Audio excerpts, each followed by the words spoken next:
जी हाँ, नमस्कार। Newsletter with Rakesh Ranjan में आपका स्वागत है। मैं चमचा टाइम्स तरक्की का नज़रिया के दूसरे अंक के साथ आपके सामने हाजिर हूँ। इसमें संपादक के चैम्बर से बताऊँगा मरी हुई माँ की कसम की कहानी। आपको मैं बता ही चुका हूँ कि यह मुझे बिहार के वरिष्ठ पत्रकार विवेक त्रिवेदी के सौजन्य से प्राप्त होता है और मैं ख़ास तौर से आपके लिए लेकर आता हूँ। तो आगे बढ़ने से पहले मेरा आग्रह होगा कि आप न्यूज़लेटर विथ राकेश रंजन को सब्सक्राइब ज़रूर करें, देखने के बाद शेयर करें, लाइक करें और कमेंट भी अवश्य दें। तो आगे बढ़ते हैं। मैं अभी चमचा टाइम्स के मुजफ्फरपुर कार्यालय में स्थानीय संपादक की कुर्सी पर विराजमान हूँ। आजकल मुझे एक अजीब मानसिक बीमारी हो गई है।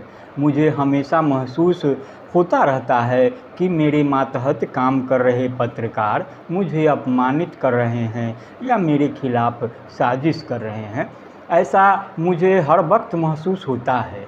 ये पत्रकार मुझे आते देखकर चुप हो जाते हैं, ये आपस में बात करते रहते हैं और मुझे देखकर चुप हो जाते हैं।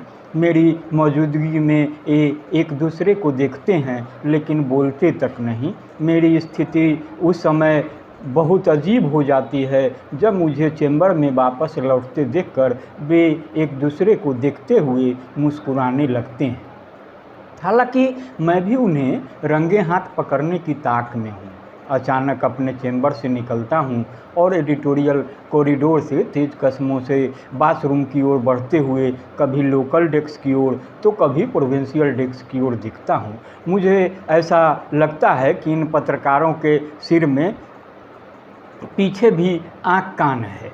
खैर, पलक झपकते ही ये चुप्पी साध लेते हैं। जिस दिन मैं उनमें से किसी को मुस्कुराते देख लूँगा उनकी खैर नहीं।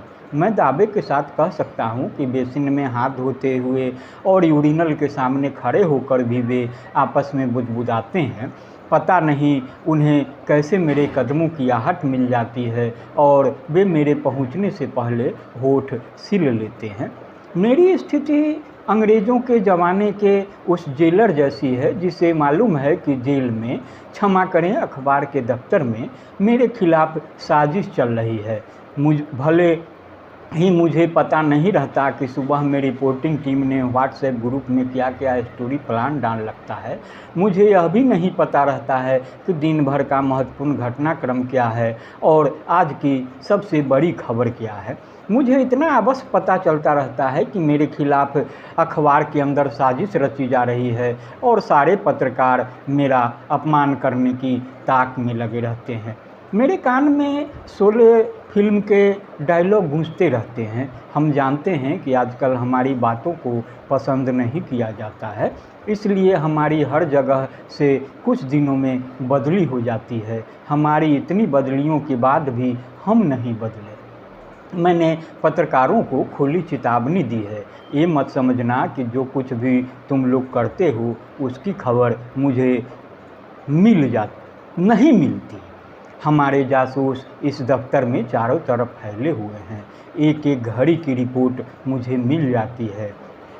हमारे जाने बिना यहाँ परिंदा भी पर नहीं मार सकता।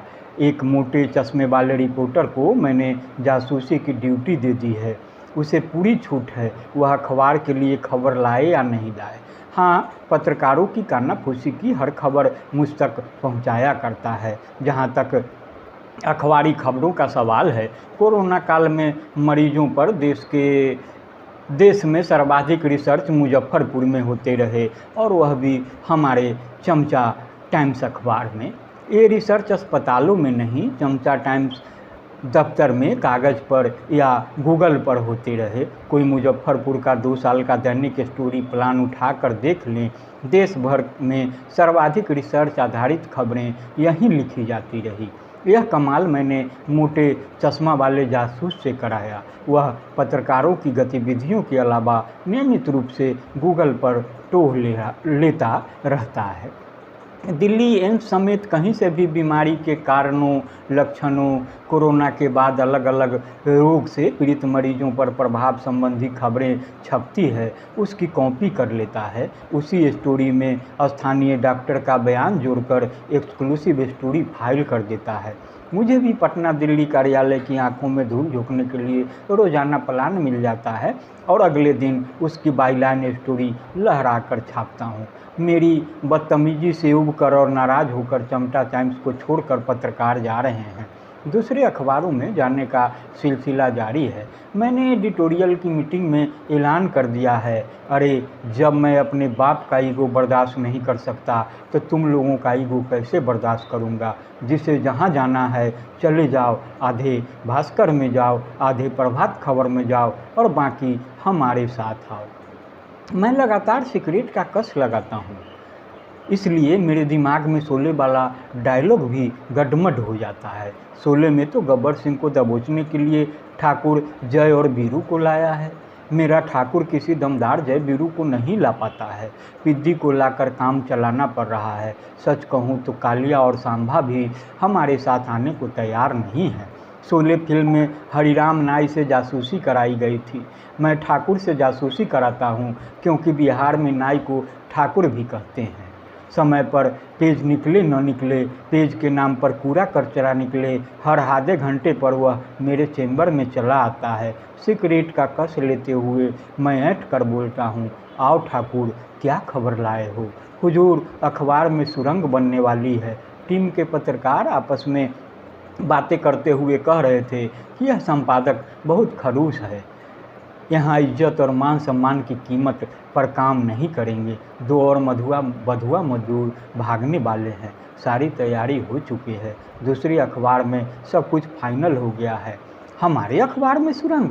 हा, हम अंग्रेज़ों के ज़माने के संपादक हैं, तो यहाँ से पलायन होने वाला है। बहुत अच्छे। मैं शाम की मीटिंग में फिर गरजता हूँ, तुम लोग भूल गए कि हमारे जासूस इस दफ्तर के कोने कोने में फैले हैं।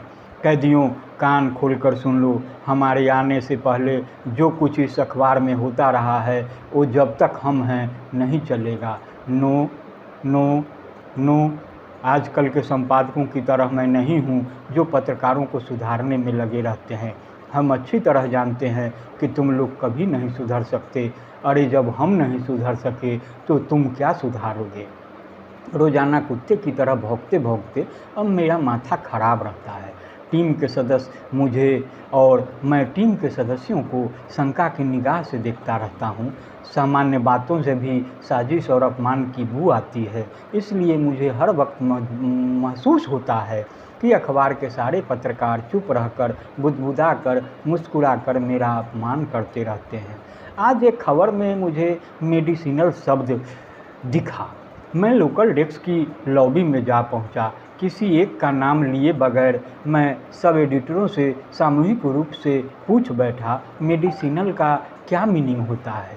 एक साथ 200 एडिटर ने जुबान खोली, सर औषधीय। मेरा पारा चढ़ गया। एक की आवाज़ धीमी थी, इसलिए उसे पहचान नहीं पाया। औषधीय बोलने वाले मुस्लिम सब एडिटर की आवाज़ स्पष्ट थी। मैं उस पर बरस पड़ा, तुम क्या समझते हो, मैं मेडिसिनल का मीनिंग नहीं जानता हूँ। तुमने मेरा मजाक उड़ाने के लिए औषधीय बोला। सारे रिपोर्टर सब एडिटर तमाशा देखते रहे और मैं उस पर गरजता रहा। वह गिड़गिड़ाता रहा, सर मैंने आपका मजाक उड़ाने के लिए नहीं कहा। सर मैं अपनी मरी हुई माँ की कसम खाता हूँ कि मैंने मजाक उड़ाने के उद्देश्य से ऐसा नहीं कहा। आपके सवाल पर अनायास मेरे मुंह से औषधीय निकला। जब मुस्लिम सब एडिटर ने माँ की कसम खाई, सारे रिपोर्टर और सब एडिटर मेरी ओर देखने लगे मानो वे मुझे खा जाएंगे। माँ कसम वाले डायलॉग से मेरे अंदर का विलेन निरुत्तर हो गया। सबकी आंखों में मेरे प्रति घृणा और प्रतिकार था। हर आंख कह रही थी, मरी हुई माँ की कसम खाने वाला पत्रकार झूठ नहीं बोल सकता। मैं सकपकाया। मैं अपने चेंबर में लौटते हुए शिकार के साथ लोकल डेस्क की पूरी टीम को अपने चेंबर में बुलाया। अगले सेकंड मुस्लिम सब एडिटर और लोकल डेस्क की टीम मेरे चेंबर में थी। एडिटोरियल में सार्वजनिक रूप से प्रचारित करने के बावजूद मेरा जी नहीं भरा था, बल्कि माँ कसम, मैं माँ की कसम से और तिलमिला उठा। मैं फिर मैंने फिर डांट पिलानी शुरू की। फिल्मी हीरो की तरह माँ कसम का डायलॉग मारते हो, मेरे सामने हीरोगिरी नहीं चलेगी। मेरे से बड़ा हरामी आज तक पैदा नहीं लिया। मैं उसे डांटता रहा, वह गिड़गिड़ाता रहा। मैं उसे तब तक डांटता रहा जब तक वह बेहोश होकर मेरे चेंबर में गिरा नहीं। वह बेहोश हो गया, लेकिन मुझे आशंका थी कि वह फिल्मी हीरो की तरह एक्टिंग कर रहा है। टीम के सदस्यों ने उसे चेंबर में सोफा पर लिटाया, उसके चेहरे पर पानी का छिड़काव किया। कुछ देर बाद उसे होश आया, उसे पानी पिलाया गया। इसके बावजूद मैंने उससे माफ़ी नहीं मांगी। सब एडिटर के माँ कसम खाने पर भी हबियानत करने वाला संपादक सार्वजनिक रूप से माफ़ी मांगे तो इस साप्ताहिक धारावाहिक को रोका जा सकता है। वह अपनी माँ की कसम खाकर बोल दे कि ये बातें झूठी है। यह कहानी चमचा टाइम्स की है, जो तरक्की का नया नज़रिया पर गाल बजाता है। अगर संपादक का ज़मीर बिका नहीं है तो साबित करे कि माँ कसम खाने के बावजूद सब एडिटर को प्रताड़ित नहीं किया गया। एक एडिटर बेहोश नहीं हुआ। अखबार के अंदर के पत्रकारों और देश भर के पत्रकारों, सामाजिक राजनीतिक कार्यकर्ताओं के आग्रह पर यह जारी साप्ताहिक धारावाहिक की दूसरी कड़ी है। इस साप्ताहिक श्रृंखला में आपको बताएंगे कि आखिरकार में बैठे संपादक की कॉलर पकड़कर उसकी मजम्मत क्यों की गई। अपने ही मोहल्ले के लड़कों ने संपादक को कैसे हड़काया। ट्रैफिक पुलिस से क्यों उलझ बैठा संपादक। ट्रैफिक पुलिस ने संपादक को कैसे औकात बता दी। सिपाही से संपादक के अपमानित होने पर पत्रकारों पर के मनोबल पर क्या प्रभाव पड़ता है। संपादक को बारी बारी से लात मारकर पत्रकार क्यों जा रहे हैं। तो आज आप इतना ही सुने और गुने। नमस्कार।